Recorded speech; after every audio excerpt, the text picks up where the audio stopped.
why you should not visit Gala Food Park. If you hate delicious and tasty food, good vibes and IG-worthy spots, then don't go. But if you're all about sulit ubos style na kainan, chill na tambayan, picture-perfect spots at food trip with family or barkada, then what are you waiting for?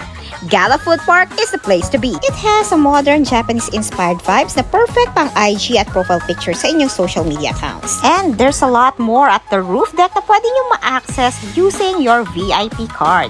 For only 1,000 pesos at consumable na to. You can also rent a yukata for free para F na F mo ang Japan vibes. Kapag nagutom ka naman, it's not a problem dahil marami ka ditong pwedeng makainan. At umorder kami dito ng Hakata at Tempura Ramen na sobrang laki ng serving at sobrang nakakabusog. And itong assorted California Mackies. At itong ice cream naman for the kids. Meron din pala dito claw machine and play area where the kids can enjoy. This is not just a place for family or friends, but your fur baby can enjoy too because Gala Food Park is a pet friendly. But then, limited lang ito sa 40 kilos and below and kailangang naka-diaper.